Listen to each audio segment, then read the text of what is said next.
es salir uno a hablar con los inversionistas más calificados del mundo. Yo una vez le decía a un amigo, hombre, yo aquí en esta oficina sufro mucho y me desespero mucho, pero yo paso esa puerta y aparezco absolutamente feliz y tranquilo. Paso muy interesante del BIC y voy a catalogarlo como grandes aspiraciones, y es, vamos a hacer un IPO en la Bolsa de Nueva York. ¿Cómo no? El negocio de intermediación de valores, claro, es un negocio donde uno asesora a la gente, donde mueve cifras muy grandes, donde está uno verdaderamente sintiendo que es como parte del engranaje de la economía.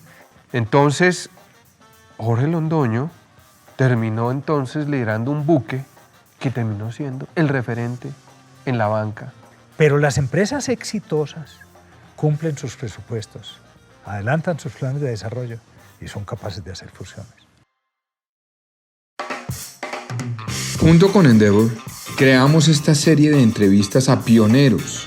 En cada conversación resaltamos las principales lecciones y experiencias y los momentos coyunturales en el recorrido de cada uno de estos empresarios. Buscamos con pioneros entender nuestra idiosincrasia empresarial, analizar qué pueden hacer mejor los empresarios mientras afrontan las oportunidades y los retos que les depara el futuro. Buscamos con pioneros inspirar a una generación de emprendedores para seguir adelante en su intención de crear y escalar empresas de alto impacto. Bienvenidos a Pioneros.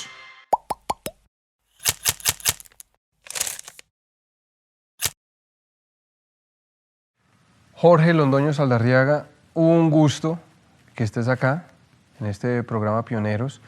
Creo que va a ser una conversación tremendamente interesante, llena de observaciones, conclusiones, vivencias, experiencias de un valor gigantesco, no solamente por pasar por unas experiencias de emprendimiento y después de administrador de unas principales compañías, bancos o grupos financieros de este país, sino inclusive de Latinoamérica.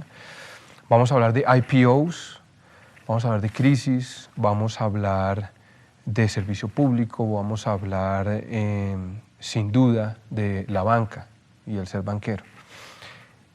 Pero quiero arrancar, Jorge, si te parece bien, preguntándote por una persona que entiendo fue un referente para ti, alguien importante para ti, Jorge Molina Moreno.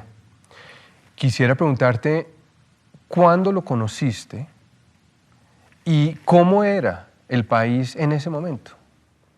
Claro, Kenneth. No, muchas gracias, muy complacido de estar en este programa que aprecio mucho y aprecio mucho lo que es el objetivo y lo que trata de obtener, de estimular la creación de empresa y estimular el espíritu empresarial entre la gente. Y me haces una pregunta que a mí pues, me trae muchísimos recuerdos y me gusta mucho también volver sobre esa memoria. Yo estudié administración de negocios y en aquel entonces eso era una novedad, que la Universidad de AFIT tenía semestres de práctica. Y yo tuve la gran fortuna de que me llamaron como candidato a semestre de industria a trabajar en Suramericana. Así es. Y para mi sorpresa, la entrevista me la hacía el presidente de Suramericana. Suramericana era ya desde ese entonces una empresa muy destacada en el país, muy importante. Y el presidente de Suramericana, pues para un estudiante de negocios, era un semidios. Claro. Yo me puse tan nervioso que me costaba mucho trabajo tomarme el café que me ofrecieron en esa entrevista. Me mantenía preocupado que el señor se iba a dar cuenta de que no me estaba tomando el café.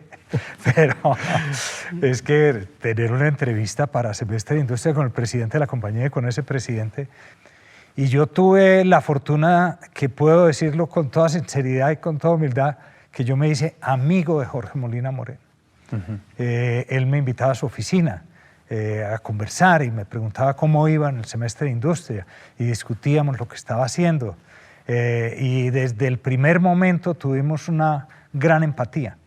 Y tuve, para mí, tal vez lo más importante es que yo recuerdo a Jorge Molina como la primera persona que yo sentí que creía que yo podía hacer algo valioso. ¿Qué recuerdas, Jorge, de Medellín en esa época, en esos 60s, en esa época universitaria? Sí. Medellín era, si se quiere, un polo mucho más regionalista y más cerrado de lo que es hoy. Ya. Porque el país lo era. El país era todavía una economía muy cerrada y las diferencias entre las regiones eran tremendamente marcadas. Y paso a una siguiente etapa tuya, Jorge, y es, supongo que a partir de esas vivencias, tanto en tu familia como en estos referentes que pudiste conocer en tu juventud, decides ser un emprendedor. Arrancas con una idea alrededor de bienes raíces y después evolucionas a participar de un puesto de bolsa. Así es. ¿Cómo es ese proceso de arrancar de pronto? Pues tuvo que ver también con Jorge Molina Moreno. A ver. Yo terminé de estudiar Administración y Finanzas y me quedé como profesor de Economía. Sí. Incluso en ese momento me sentía con más vocación de economista que de administrador cuando terminé la carrera.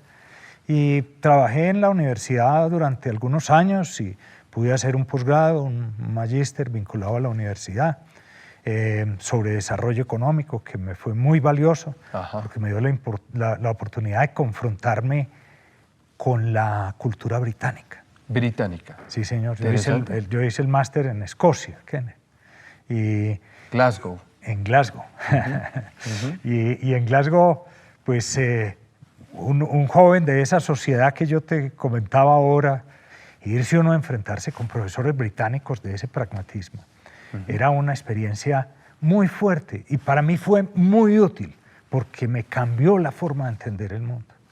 Regresé y estuve como director académico de AFIT hasta que llegó el momento en que yo me retiré y fui a visitar al doctor Molina, como siempre hacía, y convencido de que me iba a dar un puesto. Qué va. Yo quería trabajar allá. Ajá. Pero el doctor Molina se empeñó, fue en preguntarme, ¿usted qué quiere hacer? Que es que yo lo conozco a usted, dígame qué quiere hacer. Entonces empecé a hablar tonterías, ¿no? Sí. Y a decirle que matemáticas me gustaban y que el mercadeo me gustaba y que las finanzas. Y le dije, y hasta he pensado de pronto en crear un negocio. Entonces me dijo, ¿cómo de qué? Le dije, propiedad raíz. Y me empezó a hacer una cantidad de preguntas y al rato de estar conversando me dijo, pues mire Jorge, míreme, yo como soy tan importante, este puesto tan bueno que tengo, esta compañía tan bonita, si yo fuera capaz de decir lo que usted está diciendo, yo lo haría. Entonces no me pregunte qué puestos tengo para ofrecerle. Vaya a ver si es capaz de crear esa empresa. Y pues en mi tierra dicen que hubo autoridad o mata la mama. Ajá. Y entonces arrancarse dijo. Monté una firma de propiedad raíz que resultó siendo exitosa. Arrancamos en mitad de año. Tenía un amigo que me pidió que nos hiciéramos socios, yo lo invité a ser socio y arranqué un negocio literalmente de cero. Y allá empecé a hacer como la papelería, a definir los procesos, a pensar cómo era ese negocio, y a contratar una secretaria, y a contratar un mensajero, y a contratar una señora de los tintos, y a buscar una oficina que fuera permanente, pues poder desocupar el escritorio prestado. Y eso es una época, pues que uno recuerda, es una época muy bonita, pero muy dura. ¿Dura? Muy dura. ¿Por qué? Pues hombre, porque es que uno se enfrenta no a la exigencia de alguien que uno dice, pues este es lo que quiere esta persona, yo voy a cumplir con eso, sino a los sueños de uno, a la meta que uno tiene. Fuiste creciendo, fuiste creando un nombre y fuiste diversificando. Sí, en ese entonces ser comisionista de bolsa era una actividad muy particular y había muchos intermediarios de propiedad raíz, muchas empresas de compra y venta de propiedad raíz que tenían un puesto de bolsa asociado, porque eran actividades relativamente afines, ¿no? Son actividades en donde se necesita asesorar a la gente en la realización de sus inversiones. Y algún día un amigo me llamó y me dijo, hombre, ¿están vendiendo un puesto de bolsa? Yo le dije, ya en ese momento teníamos pues más socios, y les dije, hombre, ¿qué tal si compramos un puesto de bolsa? Y compramos el puesto de bolsa. Ajá. y nos demoramos 2 años en empezar a operar la firma de bolsa. ¿Y qué pasa y cuándo pasa un evento, en mi opinión, muy relevante? Y es que ese puesto de bolsa lo termina comprando el Grupo Suramericana. Sí, sí.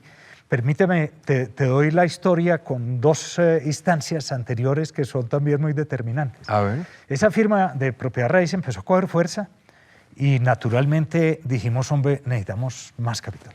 Entonces conseguimos una entidad que había en Medellín muy reconocida, de las personas más distinguidas de Medellín que habían comprado un grupo financiero que se llamaba Grafi.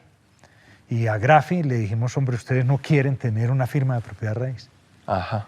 Que además tiene un naciente puesto de bolsa. Y dijeron, no, la maravilla.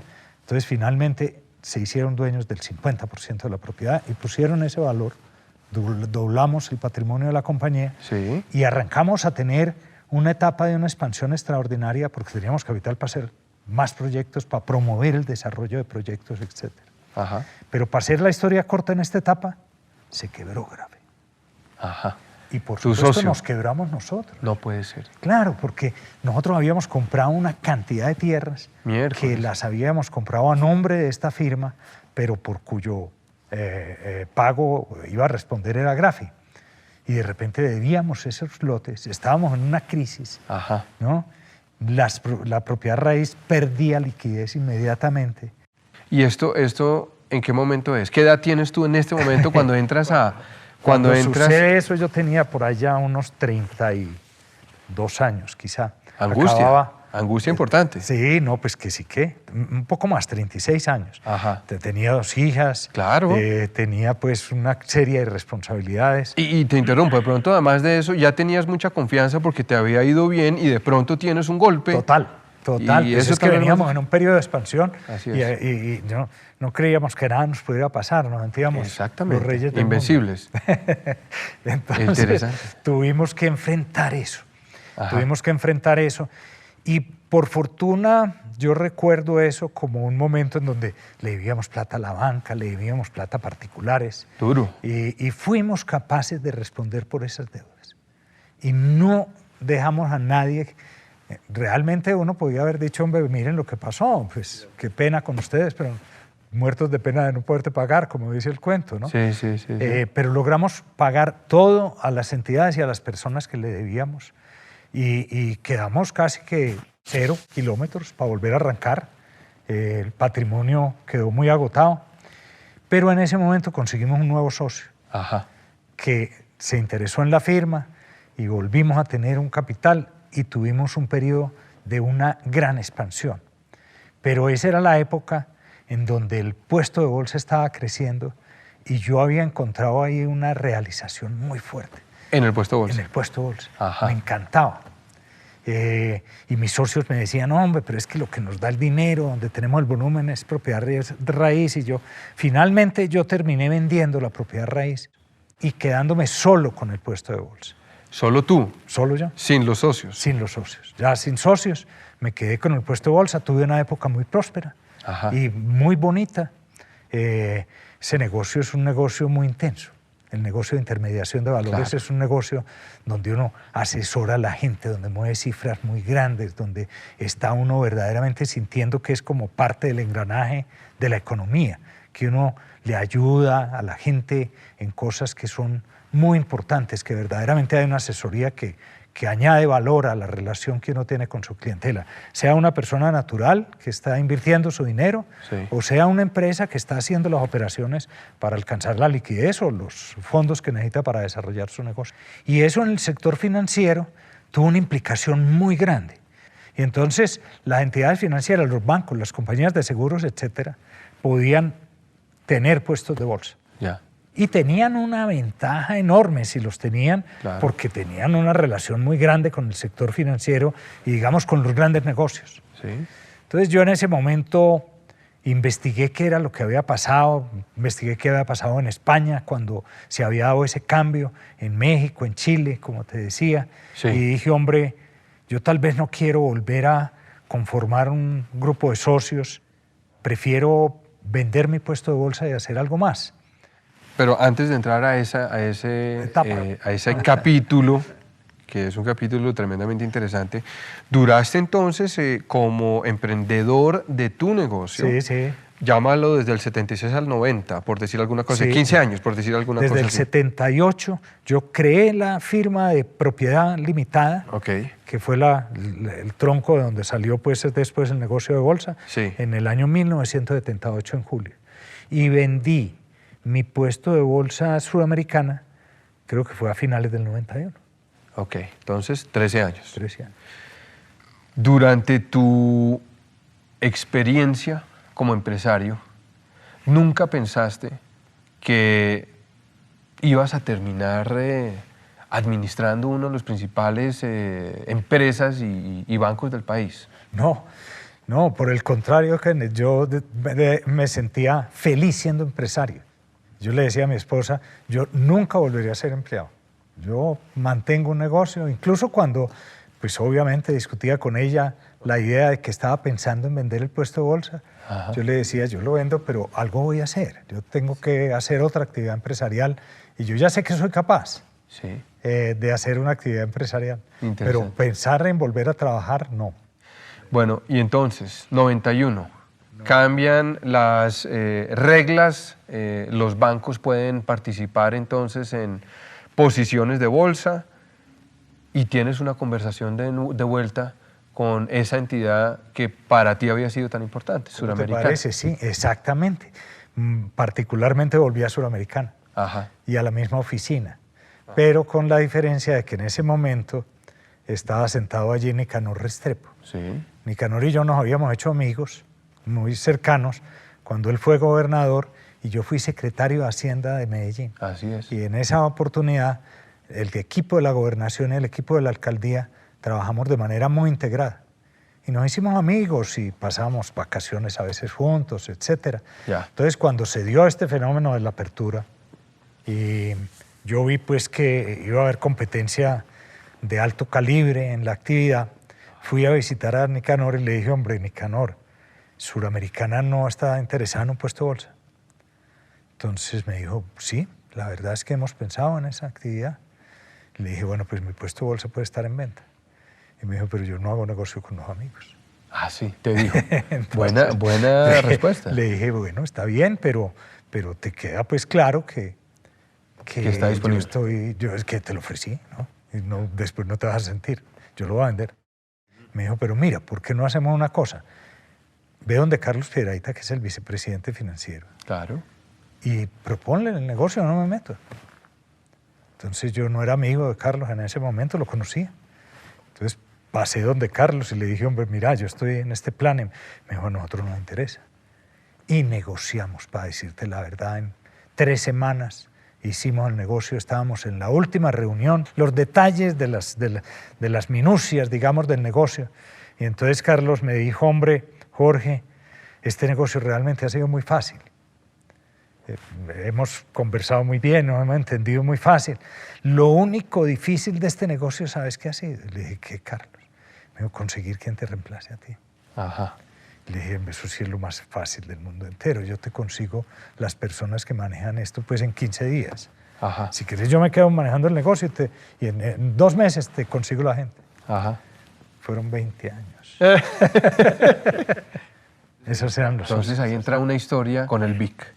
Que te invitan, entiendo que te invitan además a ser miembro de junta del BIC. Claro, claro. Yo en esa relación ya que establecí, yo me quedé manejando pues por unos días y me quedé por años. Ajá. Y eso salió bien, ese negocio funcionó muy bien y la gente creyó que era pues por mí, pero eso era por buena suerte también, ¿no? Sí. Porque y pasa, eso es muy importante. Sí. Fue un periodo muy floreciente del negocio bursátil, Sí. Nos fue muy bien.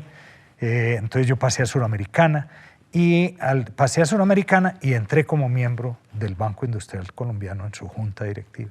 Así es. El banco era un banco lindísimo, era un banco querido, muy bien manejado, con criterios pues digamos, muy profesionales, con un equipo fantástico, pero muy chiquito. 2% del mercado. 3,5. 3,5. 3,5, y en ese momento se consideraba que el peso relativo de lo que era el grupo antioqueño alrededor de Suramericana y sus empresas aliadas representaba cerca del 7-8% del PIB del país. Ya. Entonces, el banco, que era en un sector crucial, era más chiquito proporcionalmente que el grupo, ¿no? Ok.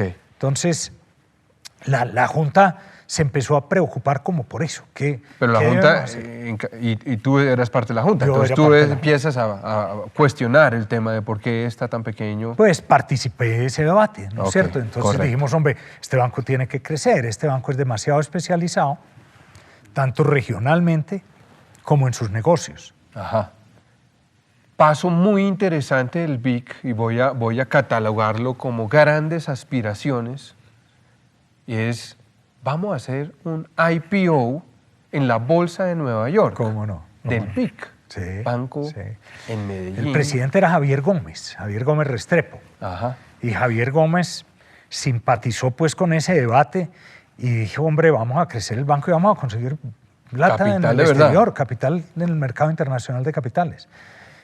Sobra decir, no había nadie que lo hubiera hecho.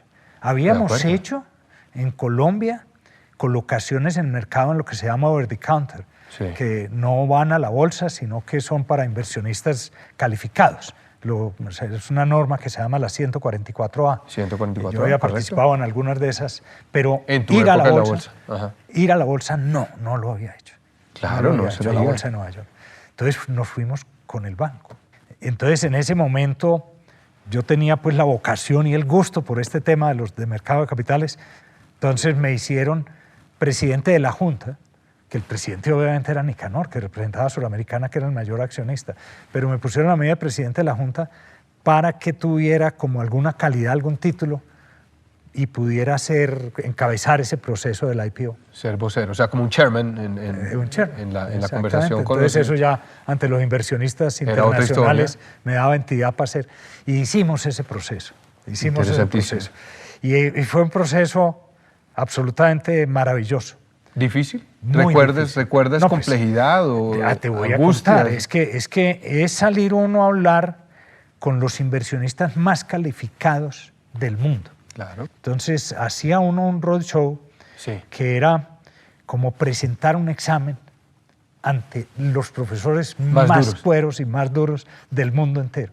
Y uno salía y recorría el mundo. Claro. Uno empezaba por Suiza, Francia, Inglaterra, cruzaba al oeste de los Estados Unidos y se iba desde Los Ángeles y San Francisco nuevamente hasta terminar en- Boston. a terminar en Nueva York. Y el cierre era en Nueva York. Claro. Y eso era una cosa, una tarea que era para matar burros, porque uno tenía 15, 20 entrevistas diarias, Claro, ¿no? difícil. La mayoría de ellas uno a uno, con unos tipos pues que eran, como se dice hoy, pues unas cuchillas en lo que hacían. Entonces eran unas sesiones demasiado intensas. Ahora, demasiado intensas. te pregunto, ¿por qué fue exitoso ese IPO? ¿Por qué encontraron inversionistas en 1995 Claro. en un país así de pequeño, para un banco pequeño, en una ciudad con una reputación complicadísima? Claro, de nuevo, tuvimos mucha suerte. El día que veníamos de cerrar ya el negocio, veníamos Javier y yo para Colombia, en un vuelo pues de Nueva York, Bogotá, abrimos el periódico y la noticia que había era que había empezado lo que después se conoció como el proceso 8000.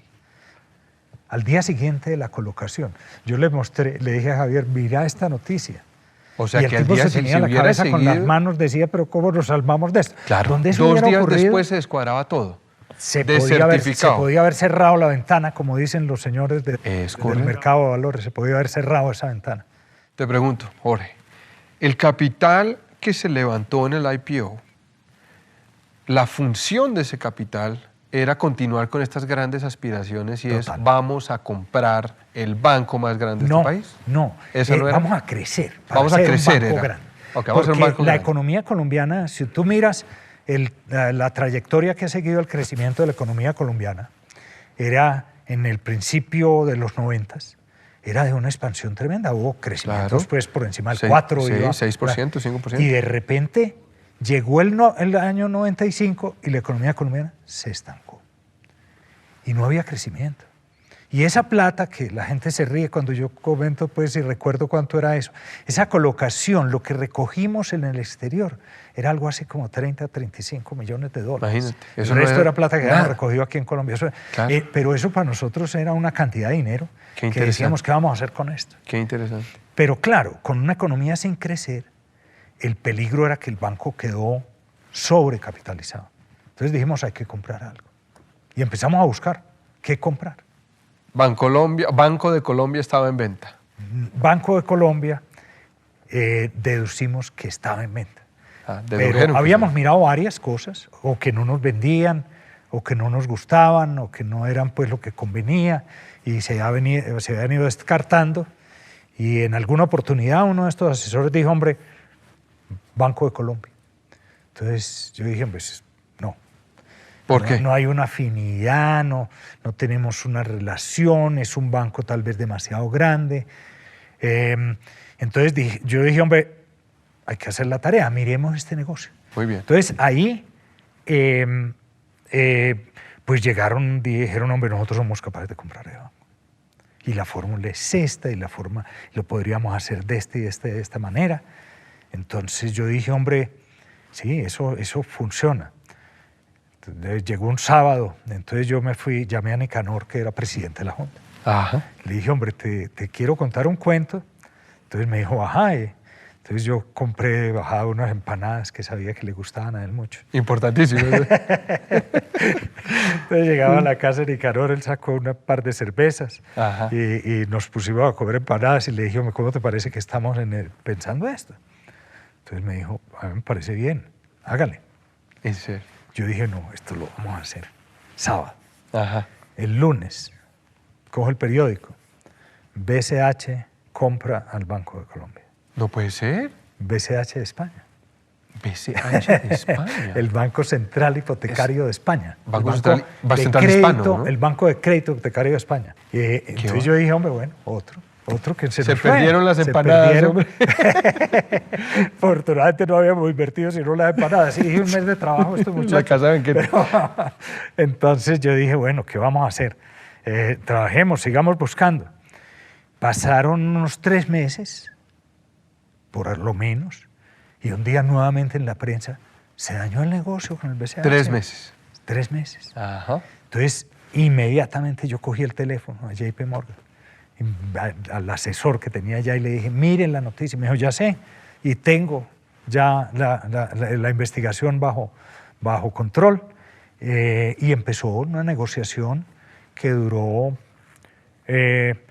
conversaciones al principio anónimas y después directas y no sé qué, por lo menos 4 meses, 5 meses. Difícil, me imagino. Difícil. Desgastante. Muy difíciles, y era una compra muy grande.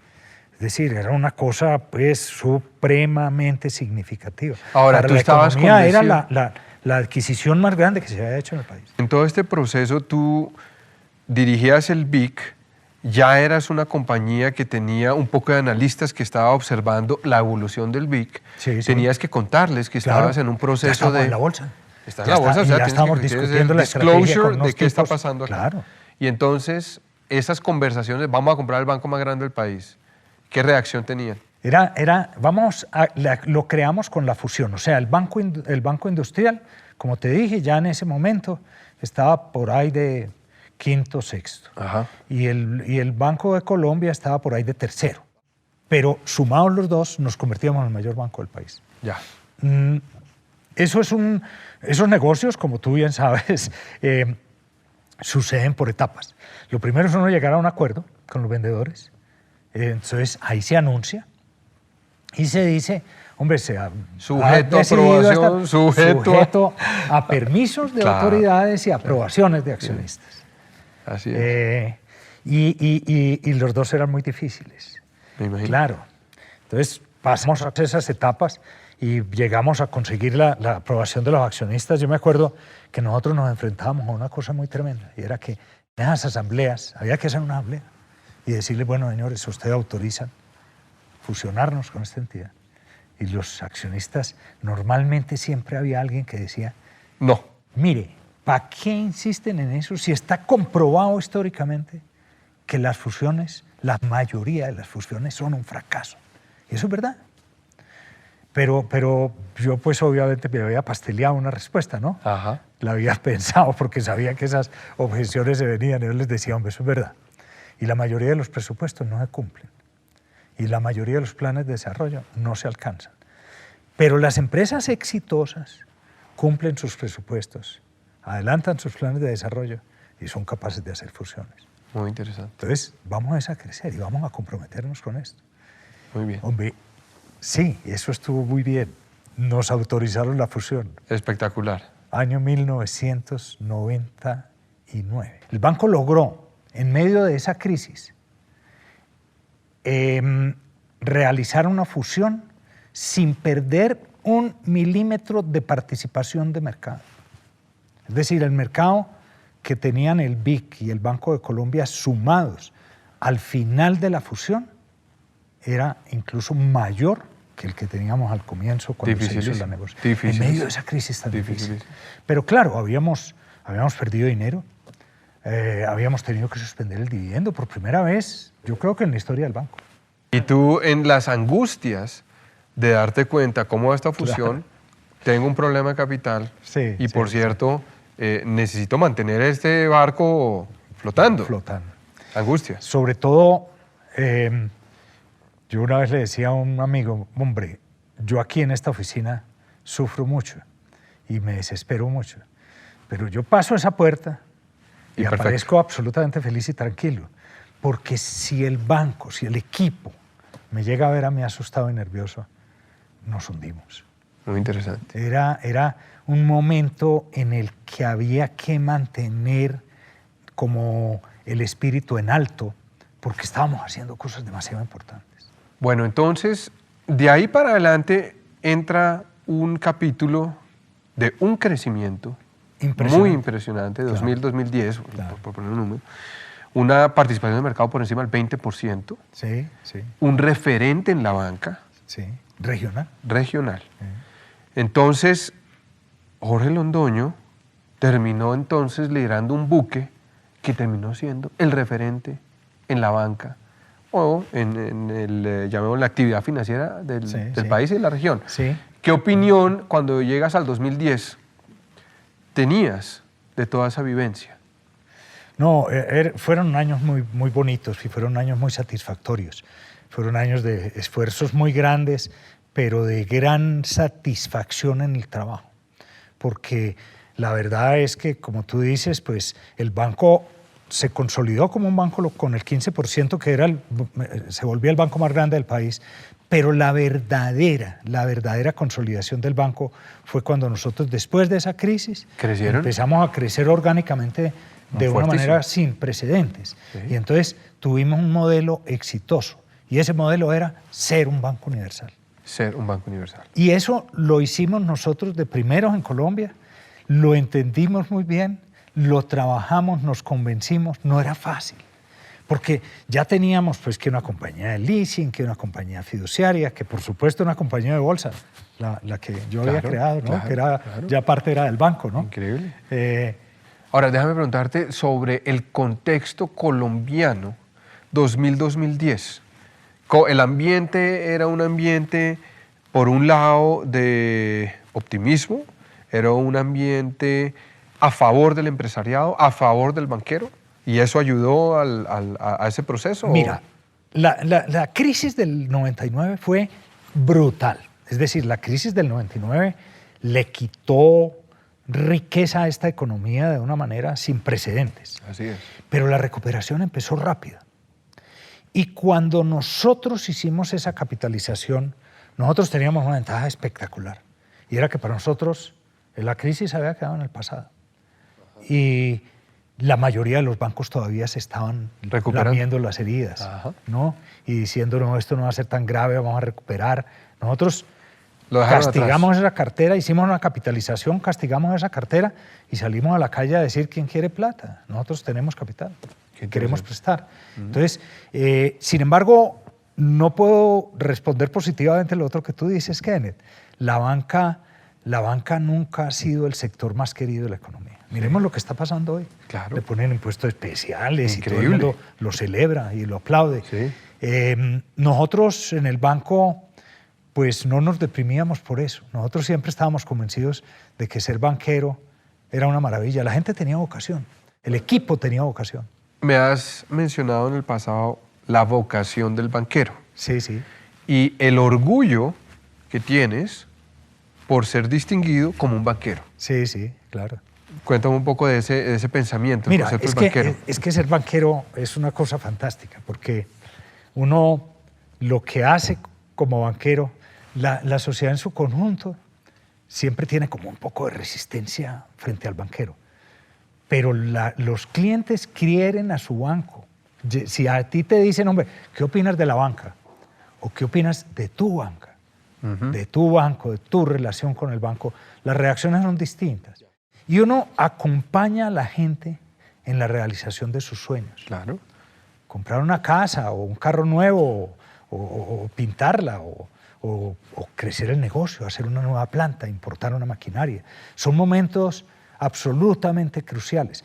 Si tú le preguntas a una persona cuándo abrió su primera cuenta bancaria, todo el mundo lo recuerda. Sí. ¿Cómo comparas el empresariado colombiano y su manera de proceder con la del resto del mundo que has podido observar? Yo creo que nosotros en general somos empresarios distinguidos. Los inversionistas extranjeros, cuando vienen a Colombia, dicen, hombre, es que aquí la gente es especial, los empresarios son buenos, son trabajadores, son disciplinados, tienen ética. Nosotros nos dejamos llevar a veces por la depresión y nos está invadiendo la corrupción. Sí, tenemos problemas muy graves y son problemas mundiales, pero la verdad es que tenemos una industria y una empresa privada muy dinámica y particularmente en la banca eso es cierto, sigue siendo hoy cierto. ¿Y cómo ves los próximos 20 años del sector financiero en Colombia y los empresarios colombianos participando de la creación de riqueza en los próximos 20 años? Hombre, yo digo que los banqueros tenemos que ser optimistas, porque a nadie le gusta tener un pesimista como su banquero, ¿no? Y yo soy optimista, pero soy optimista no irracionalmente, creo. Yo creo que Colombia tiene una cantidad de ventajas extraordinarias. Tiene todas las dificultades del mundo, pero tiene una cantidad de ventajas muy buenas. Tiene, como decía ahora, una clase empresarial muy importante. Ajá. Tiene un grupo ejecutivo que es particularmente disciplinado. Hay cosas que uno quisiera que tuviéramos, que no tenemos, pero ojalá tuviéramos una educación mucho mejor, sobre todo en las últimas 3 o 4 décadas que hubiera producido. Pero tenemos una clase que se distingue como, en el mundo como muy buena trabajadora. Y yo creo que tenemos una población grande para los estándares de esta región. Aquí va a haber muchas oportunidades de negocios y yo creo que Colombia va a crecer muy bien. Yo creo que Colombia va a seguir teniendo una cantidad de oportunidades. El tema de los inversionistas, esto es de plata, donde hay posibilidad de generar utilidades. Y los inversionistas vienen a Colombia y encuentran cantidad de atractivos. Es refrescante hablar con los inversionistas extranjeros cuando estamos viviendo épocas de polarización y de oleadas de pesimismo como las que estamos viviendo hoy día. Porque esos tipos ven el mundo claro y dicen, aquí hay oportunidades de negocio. Vamos a pasar a otro tema, Jorge, que hace parte de tu experiencia y es el servicio público. Has estado como secretario de Hacienda de Medellín. Sí, así. Has estado, además, participaste en un proceso difícil después del invierno tremendo en el 2011-2012. Sí. 2010-2011. 2010-2011. Y has tenido vocación de servicio público. ¿Qué opinión tienes de el empresario participando del sector público?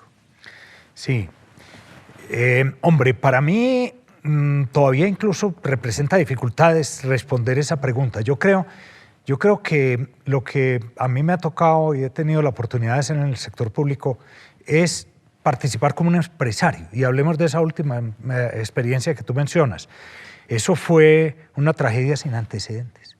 Había 4,5 millones de colombianos afectados. Prácticamente todos los municipios, el 90% de los municipios habían sido afectados por la ola invernal. Eso duró un año, porque empezó a finales del 2010 y duró hasta finales del 2011, y rebasó. Colombia tenía una muy buena capacidad de atención de desastres, pero no tenía una capacidad de gestión de riesgo y su capacidad de atención de desastres fue rebasada por la magnitud de la tragedia.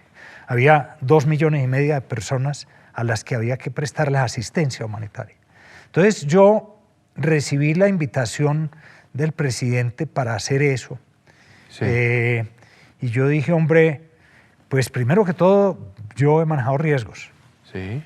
Y este es un problema para un administrador. Este es resolver una dificultad muy grande. ¿Qué es lo que hacemos los hombres de negocios? Alcanzar objetivos con recursos limitados. Y no siempre es la plata el recurso limitado. Muchas veces es la infraestructura, la organización, y era mucho en ese momento. Era tratar de salir a decir cómo vamos a recuperarle los derechos básicos a la gente. Yo me sentía como un empresario privado haciendo esa tarea pública. Sobre el tema académico, has sido profesor. Sí, sí. Inclusive muy joven fuiste profesor en EAFIT. Sí, sí. ¿Qué te atrae de esa dimensión académica? El doctor Molina se ponía la mano en la cabeza y me decía, ¡qué error que usted está haciendo! Pero bueno, quédese pues allá si eso es lo que quiere hacer. Pero no quería que fuera profesor. ¿Qué va? No quería que fuera profesor. Él decía, eso no es para usted. Y tuvo razón. Yo después me cansé con el tema. Pero yo me divertí mucho. Mira, yo dejé de dictar clases cuando ya no pude ser profesor de tiempo completo, pero me gusta estar vinculado con la universidad. Y en el banco me gustaba lo mismo, de tener sobre todo contacto con los más jóvenes de la organización, porque es que uno mira otra forma de entender el mundo, ¿no? Uh-huh. Esos muchachos recién vinculados al banco entraban y se querían tragar el mundo y tenían todas las iniciativas, todas las cosas. Entonces es muy interesante. Eso es una cosa muy buena de dictar clases. Ya.